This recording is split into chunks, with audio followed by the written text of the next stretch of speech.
Seenanna back side please.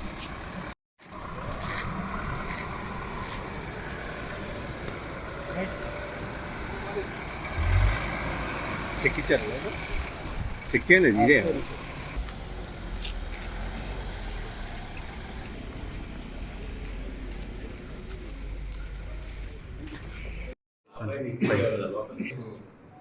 నమస్కారం. గత ఈ నెల 1వ తారీఖు అంటే ఆదివారం సంభవించినటువంటి వరద విపత్తు, దాని ద్వారా ఖమ్మం పట్టణం మరియు ముండేరు వారి యొక్క దర్శన ప్రాంతాలు అయినటువంటి పాలేరులో కొన్ని గ్రామాలు, ఖమ్మం పట్టణం ముఖ్యంగా లేనివారు, పేదవారు, మధ్యతరగతి వారు వారి యొక్క సర్వాన్ని కోల్పోయి నిరాశ్రయులై రోడ్డున పడిన సంఘటన నాకు చాలా బాధాకరం, చాలా విచారిస్తున్నాను. ఇటువంటి సంఘటనలు జరగకూడదని భగవంతుని కోరుకుంటున్నాను.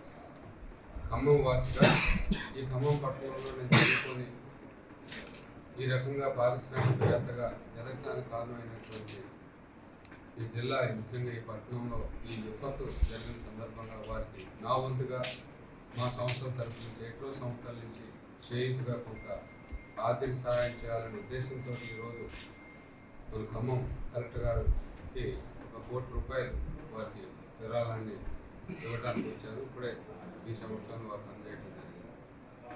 అదేవిధంగా ఏపీలో కూడా, ఆంధ్రప్రదేశ్లో కూడా ఈ హెడ్రో సంవత్సరం వల్ల దానికి కూడా వహిస్తూ 1 కోటి రూపాయల విరాళాన్ని ప్రభుత్వానికి నా సోదర డైరెక్టర్ ఈ రోజునే అందజేస్తున్నాను. అయితే దీంతో పాటుగా ఈ వరదలు వచ్చినప్పుడు ముఖ్యంగా మొట్టమొదట 3-4 రోజుల తర్వాత ఎక్కువ ఈ జబ్బులు రావడానికి అవకాశాలు ఎక్కువ ఉన్నాయి.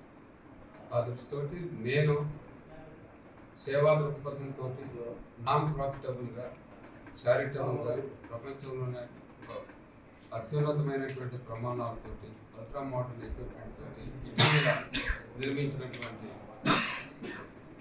దాదాపు 1400 బెడ్డెడ్ హాస్పిటల్, మొట్టమొదటి ఫేజ్ 600 బెడ్డెడ్ హాస్పిటల్ ఈ రోజులోనే పూర్తవటం.